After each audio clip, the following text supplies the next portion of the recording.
Hi, this is Jason, and this is my daily vlog called Living with CMT. I hope you enjoy. Good evening, folks. It's Sunday evening. It's been a very quiet day for me today. The first thing I want to do is, well, there's two things really. One, I saw last night that England has got a world champion for the third time, right? Woffendden basically has won the British Speedway the title for the third time in 5 years. I think he won it in 2013 and 2015, and he's won it again. Now this is a massive achievement, right? A massive achievement. 3 world titles, and he actually won the final. Well, he won by winning in Poland last night. He actually clinched the title in Poland last night. What I find absolutely amazing is how little coverage there is of it. You know, this is a guy who's won 3 world titles for the UK. And the problem is, and a friend of mine, Ian Maddock, he'll agree with this, is the only sports we seem to concentrate on are football, rugby, cricket, and athletics. That's it. Now, we can have world champions in 20 other sports, but they don't count because they don't get the finance that the football and that does. Don't get me wrong, I'm a massive football fan. Anybody who knows me will know that. I watch football till the cows come home. But way too much money goes into it. If you put a quarter of the money into the speedway and stuff like that, the motor side of it, not even motorsports, because F1's got its own stuff as well, but I'm talking about speedway. Now, years and years ago, my mate Ian, again, I'll vouch for this, I was mad on speedway. I used to love speedway. I used to go with my mate. We used to go down to, I've got to remember it now, Chesterton, yeah, to watch Stoke Potters. Anyway, we used to go down there, and it was brilliant. It's a fantastic sport to watch. If you ever get a chance to watch it, you've got to watch it. You know, here's these guys going on this track, and I'll tell you what, it's not, the good thing about it is it's not like 30, 40, 50 laps, you know, which can get boring.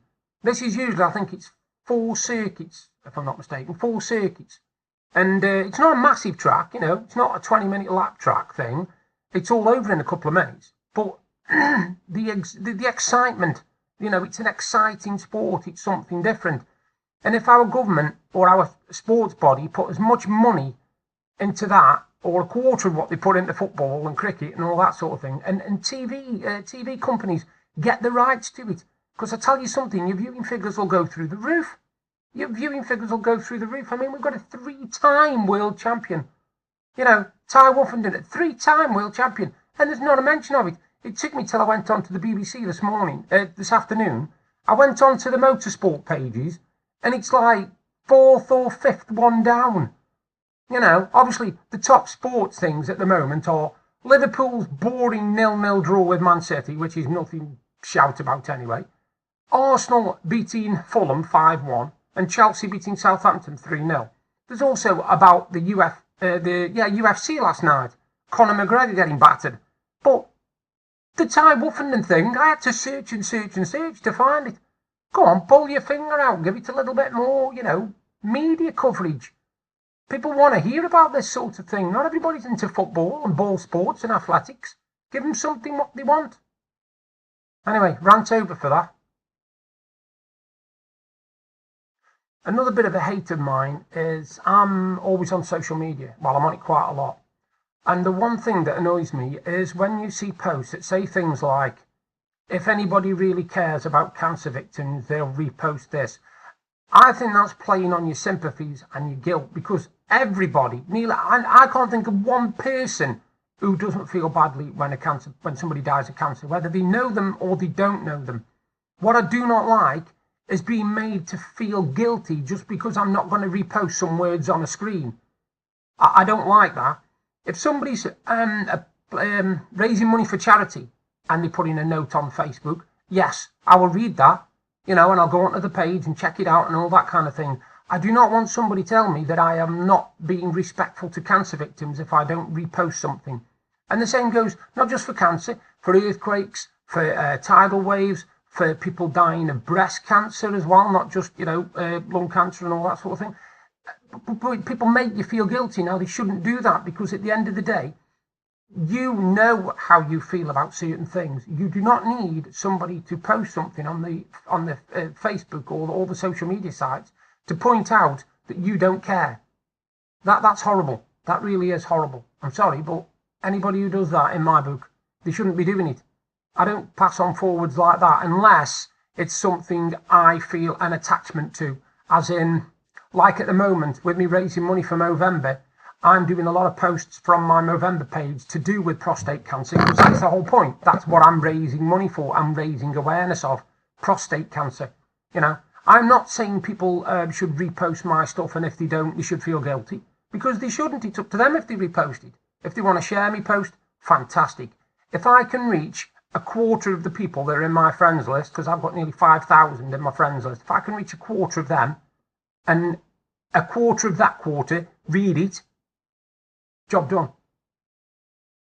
The other thing I like doing is I like to promote my friends' go at businesses. You know, at the moment I've got two friends. It's funny enough, I've got a friend, as in who I call Sis, and I've got a cousin, second cousin, and they're both called Sarah, which is quite funny.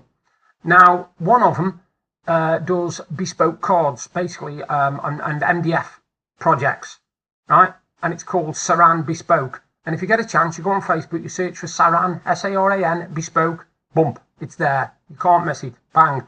And I'll tell you now, they do real quality stuff. I bought stuff off them, so I know exactly what kind of quality they produce.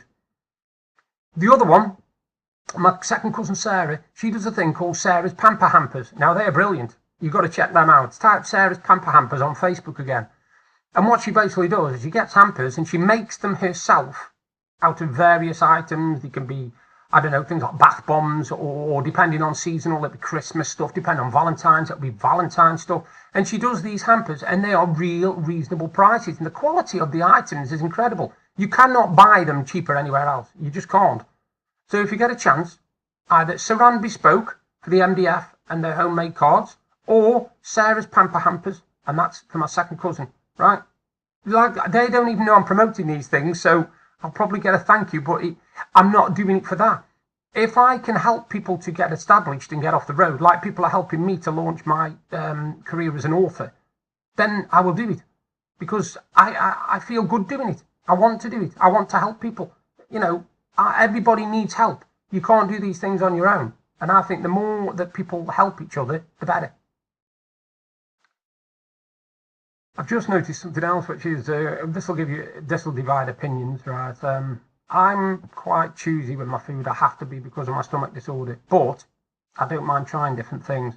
And I've just been reading, and apparently this restaurant or cafe or whatever asked people for suggestions for new ideas for this. Oh, it's a chip shop, sorry, for new ideas for the chip shop. And the top one that came up was deep fried Terry's chocolate orange, which to me doesn't sound right. But apparently he tried it and put it out there for people. And after trying it for a few times, they've come back for more. They want more. So I'll just run these past you and tell me what you think of these. Right, the first one is deep fried Cadbury's chocolate cream eggs, which to me, I can't imagine being very nice, because there's caramel stuff inside, would go all battery and gooey and stuff. I don't know, maybe it is, maybe they're nice. That's the first one. The second one, which I'd heard about before, is foot-long pigs in blankets. If you know what a pig in blanket is, basically it's a sausage with bacon right around it, but foot-long one. Imagine foot-long pig in blanket, be like, well, yeah, you guess the rest. All right. Now the next thing, believe it or not, is something what somebody suggested for your Christmas dinner: battered sprouts. Yeah, I'm not sure about this one, because I don't think battering a sprout is going to change the taste much.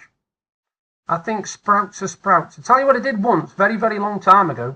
We'd moved down to Cobridge when we first moved there, and my mum wanted stuff for a Sunday dinner. And I went across to the shop to get the stuff for the Sunday dinner, and I bought the carrots, potatoes and everything, and I asked the guy if he'd got any sprouts, and he pointed me in the direction. Now, I couldn't find anything, and I said, where are they? He said, they're down there. And they actually had a tin of sprouts. Now, I'd never heard of a tin of sprouts, and even now to this day, when I mention it to people, they look at me gone out. But I actually got this tin of sprouts and took it home. My mum's face was a picture. You won't believe what my mum's face was like. She'd never heard or seen tins of sprouts either. They were fine until you opened the tin. I won't go into the details, but you imagine, right, what sprouts smell like when they're cooking. They've got an odour. You imagine if you tin that and you seal that smell in the tin until you open it. That's the first bad thing. The second bad thing is I took one out, I put it on the cupboard, I put my fork on top of it, squish, straight through it. It literally squashed it flat. Again, not being horrible to anybody, but it looked like somebody had sneezed. It was not nice. And that put me off tin sprouts for life. So battering sprouts, I do not think I would go for, personally. That's my opinion. The other one is somebody deep frying. This was the other one, was for a Christmas dinner, but deep frying everything. As in your meat, your potatoes, your veg, deep frying everything on your Christmas dinner. Again, to me, that just sounds like a sickness bug waiting to happen. I think you would be ill. I mean, my Christmas dinner is filling now. My wife always makes sure I've got a plateful, mate. Trust me. Even if I'm not hungry, I got a plateful. This is Christmas dinner, remember. Battering everything, first of all, would take up twice as much room on your plate because of the batter. And you just imagine all that batter in you on a Christmas lunch after you've finished.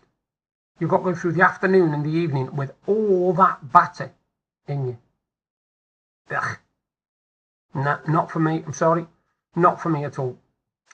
Anyway, on that note, talking about battered food, I'm going to disappear and I'll do another video tomorrow. I've got my mum coming down tomorrow, so I should have some little quips and stuff off her tomorrow. Bless her. Catch you later. If you're enjoying the videos I'm doing and you want to see more, you can subscribe by clicking the link there. And if you want to see my exciting day from yesterday, you can click up there. Thank you again for taking the time to watch my videos. Bye for now.